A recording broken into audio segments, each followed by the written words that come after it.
পরের খবরে আসবো। জাতীয় নির্বাচন কমিশনের একাধিক নির্দেশ অমান্যের অভিযোগ এবার রাজ্যের মুখ্য সচিবকে দিল্লিতে তলব করলো জাতীয় নির্বাচন কমিশন। সূত্র মারফত জানা যাচ্ছে জাতীয় নির্বাচন কমিশনের সঙ্গে 1 ঘন্টা বৈঠক হয়েছে মুখ্য সচিব নন্দিনী চক্রবর্তীর। একাধিক নির্দেশ জাতীয় নির্বাচন কমিশনের তরফে যা দেওয়া হয়েছিল তা রাজ্য অমান্য করেছে বলে অভিযোগ। আরো বিস্তারিত আমরা জানবো।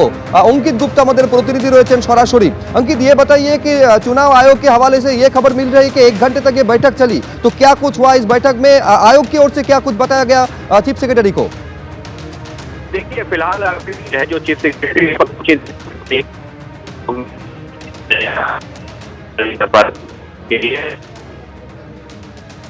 अंकित, आपकी आवाज ठीक से नहीं आ रही है, दोबारा आपसे संपर्क बना रहे हैं। अंकित गुप्ता हमारे प्रतिनिधिर संगे যোগাযোগ করার চেষ্টা করছি, কিন্তু আরেকবার আপনাদের বলবো 1 ঘন্টা মতন এই বৈঠক চলেছে বলে খবর পাওয়া যাচ্ছে জাতীয় নির্বাচন কমিশন সূত্রে।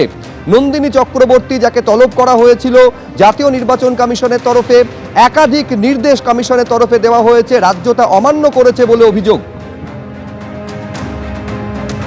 এর আগে আপনারা জানেন মনোজ পন্থ যখন মুখ্য সচিব ছিলেন তখন তাকে নির্বাচন কমিশনের ফুল বেঞ্চের সামনে উপস্থিত হতে হয়েছিল।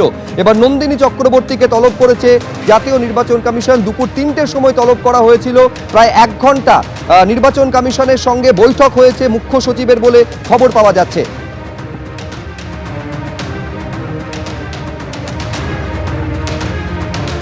আমরা আবার যোগাযোগ করতে পেরেছি अंकित गुप्ता हमारे प्रतिनिधि संगे। जी अंकित, बताइए कि आयोग के हवाले से जो खबर मिल रही है 1 घंटे तक बैठक चली। जी बिल्कुल, तकरीबन 1 घंटे तक बैठक चली है और इस बैठक के दौरान जो है तमाम मुद्दों पर जो चर्चा हुई है।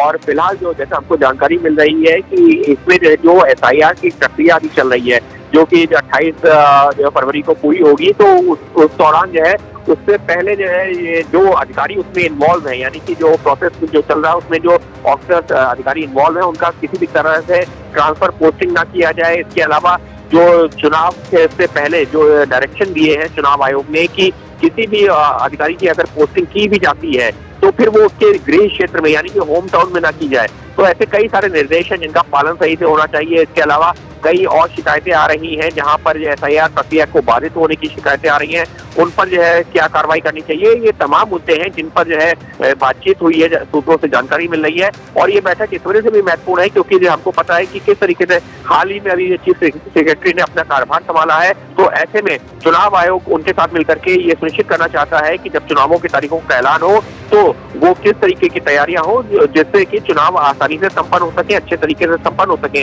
तो इन तमाम मुद्दों पर चर्चा हुई है जैसी कि सूत्रों से जानकारी मिल रही है।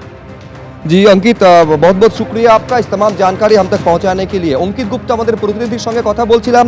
আমাদের আরেক প্রতিনিধি রুমা পাল এই মুহূর্তে আমাদের সঙ্গে রয়েছেন। রুমা, একটা নির্দেশ যখন মনোজ পন্থ মুখ্য সচিব ছিলেন স্পষ্ট দেওয়া হয়েছিল যে ERO এবং AERO যাদের বিরুদ্ধে এই একাধিক কারচুপির অভিযোগ সামনে এসেছিল তাদের বিরুদ্ধে FIR করতে হবে, তাদের সাসপেন্ড করতে হবে। সেই নিয়ে কি কোনো কথা হয়েছে আজকে? দেখো, মূলত যেটা নির্বাচন কমিশন কিছুদিন আগেই একটা জবাব তলব করেছিল রাজ্যের কাছে, এবং সেক্ষেত্রে জানিয়ে রাখি যে অবশ্যই এই বিষয়ে ঘটনা ছিল যেখানে 2 ERO এবং 2 AERO ক্ষেত্রে বারবার নির্বাচন কমিশন FIR করার নির্দেশ দিচ্ছিল, কিন্তু রাজ্যের তরফ থেকে সেই নির্দেশ কিন্তু অমান্য করা হয়েছিল। অন্য দিকে বলে রাখি যে বসিরহাট 2 যে BDO তার ক্ষেত্রে কিন্তু বরখাস্ত করার নির্দেশ মানা হয়নি রাজ্যের তরফ থেকে। অভিযোগ ছিল যে সুপ্রিম কোর্টের নির্দেশ অমান্য করে তিনি নিজের উদ্যোগে অতিরিক্ত আধিকারিক নিয়োগ করেছিলেন। অন্যদিকে আরো অভিযোগ ছিল যে সমস্ত রোল অবজারভার এসছেন যারা কাজ করছেন সেক্ষেত্রে 3 জন রোল অবজারভারের ক্ষেত্রে দেখা যায় তাদের বদলি করা হয় অন্য ডিপার্টমেন্টে। সেক্ষেত্রে কিন্তু নির্বাচন কমিশন বলেছিল যাতে না করা হয়। একাধিক নির্দেশ কিন্তু অমান্য করা হয়েছে। খুব স্বাভাবিক কথা, এই সমস্ত বিষয়ে কিন্তু সামনে আসবে, এই কারণেই তাদের তরফ করা হয়েছে। এরপর অবশ্যই মুখ্য সচিব কি করেন বা একেবারে। রুমা, আপাতত তোমায় ধন্যবাদ। বৈঠকে আর কি কথা হয়েছে নিঃসন্দেহে আমাদের সেদিকেও নজর থাকবে। আগামীকাল শেষ হচ্ছে SIR শুনানি, তার আগে ভার্চুয়াল বৈঠক করেন মুখ্য নির্বাচন কমিশনার। 1 ঘন্টারও বেশি সময় ধরে ভার্চুয়াল বৈঠক চলেছে যেখানে স্পষ্ট ভাষায় মুখ্য নির্বাচন কমিশনার ফের জানিয়ে দিয়েছেন যে একজনও অবৈধ ভোটার বা বিদেশি ভোটার যেন চূড়ান্ত ভোটার লিস্টে ঠাঁই না পায়, ভোটার লিস্টে কোনো বিদেশির নাম যেন না থাকে তা সুনিশ্চিত করতে হবে। পাশাপাশি এটাও দেখতে হবে কোনো বৈধ ভোটারের নাম যেন বাদ না যায়। এই ভার্চুয়াল বৈঠকে হুঁশিয়ারি দিয়ে জানিয়ে দিয়েছেন জ্ঞানেশ কুমার বলে কমিশন সূত্রে খবর। ভিডিও কনফারেন্সে রাজ্যের মুখ্য নির্বাচনী আধিকারিক মনোজ আগরওয়ালও ছিলেন। এছাড়াও জেলা নির্বাচনী আধিকারিক যারা জেলা শাসক তারাও উপস্থিত ছিলেন এই ভার্চুয়াল বৈঠকে। বৈঠকের আগে সিইও মনোজ আগরওয়াল কি বললেন একবার শুনুন। ইসিআই করছে, ফুল কমিশন করছে, ডিও সঙ্গে আমাদের সঙ্গে করছে ফুল কমিশন। এটা বিষয়বস্তু হবে এসআইআর নিয়ে, এসআইআর কি প্রোগ্রেস হয়েছে নিয়ে হয়েছে। আমাদের এখন ডেট আসছে 21 তারিখ মধ্যে সব ইআরও কে কাজ শেষ করতে হবে, 28 তারিখ মধ্যে রোল টানতে হবে, ওর আগে হেলথ চেকআপ করতে হবে, স্ক্রুটনি করতে হবে, এসব জিনিস আমার নলেজ নেই। যদি ওরা হঠাৎ করে করতে চান তো ওরা মালিক আছেন যেটা করতে চান। মোটামুটি ইলেকশনকে নিয়ে প্রিপেয়ার তো টোটালি, যে ওনাদের কিছু জানাতে হলে যে হঠাৎ করে যদি কোনো নিশ্চয়ই আমরা অলওয়েজ প্রিপেয়ার থাকি। অত্যন্ত গুরুত্বপূর্ণ আজকের এই ভার্চুয়াল বৈঠককে মনে করা হচ্ছে, তার কারণ আগামীকাল এসআইআর এর শুনানি শেষ হচ্ছে আর এরই মধ্যে একাধিক অসঙ্গতি ধরা পড়েছে। এই অবস্থায় স্পষ্ট নির্দেশ দিলেন মুখ্য নির্বাচন কমিশনার, একজনও অবৈধ ভোটার বা বিদেশি ভোটার যেন চূড়ান্ত ভোটার লিস্টে ঠাঁই না পায়।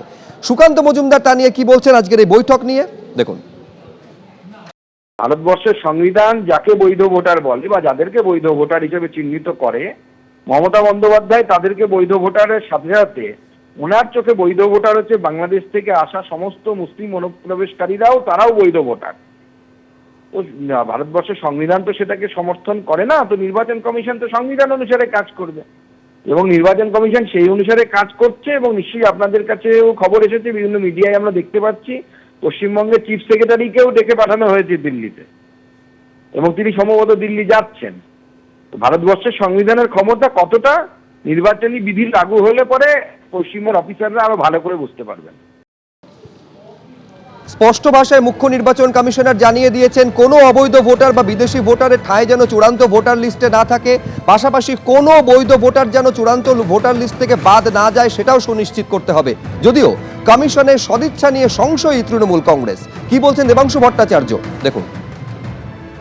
আমরাও তো কেউ বিদেশি ভোটার এ রাজ্যে বা এদেশের মাটিতে থাকুক চাই না, আবার আমরা এটাও চাই না একজন বৈধ ভোটারের নাম বাদ যাক। এই দুটো কথা আমাদেরও, এই দুটো কথা নির্বাচন কমিশনেরও বলছেন। আমার আপনার মতো সাধারণ মানুষ, আমার আপনার আত্মীয় স্বজনের লাইনে দাঁড়িয়েছে, নেতাজি সুভাষচন্দ্র বসুর লাইনে দাঁড়িয়েছে, নাতি লাইনে দাঁড়িয়েছে, অমর্ত্য সেন লাইনে দাঁড়িয়েছে, জয় গোস্বামী লাইনে দাঁড়িয়েছে। এরা তো কেউ বিদেশি নয়। এবং যে পরিযায়ী শ্রমিক বা গরিব মানুষরা যারা ধরুন বাইরে কাজ করে, তাদেরকে 5 বার 6 বার নোটিশ দিলে তারা যারা উপস্থিত হতে পারছে না, কারণ তাদের পক্ষে 500 টাকা টিকিট কেটে 20 বার আসা যাওয়া সম্ভব না, তো তাদের নামটা তো বেমালুম বাদ দিয়ে দেওয়ার চক্রান্ত হচ্ছে। সমাজের যে গরিব শ্রেণী যারা তৃণমূল কংগ্রেসকে উজাড় করে ভোট দেয়, তাদের নাম তালিকা থেকে বাদ দেওয়া এবং বাংলা ভাষী মানুষদের ভোটার তালিকা থেকে বাদ দেওয়া, এটাই নির্বাচন কমিশনের উদ্দেশ্য ছিল। এখন গোয়াজিউ লাইক সাজছেন, এখন ওই রাবণের মতো সাধু সেজে ভবতী ভিক্ষান্দেই বলছেন সীতার কাছে গিয়ে, কিন্তু লক্ষণ রেখা পেরোলেই সীতাও জানে তাকে হরণ হতে হবে। এবিপি আনন্দ এগিয়ে থাকে, এগিয়ে রাখে।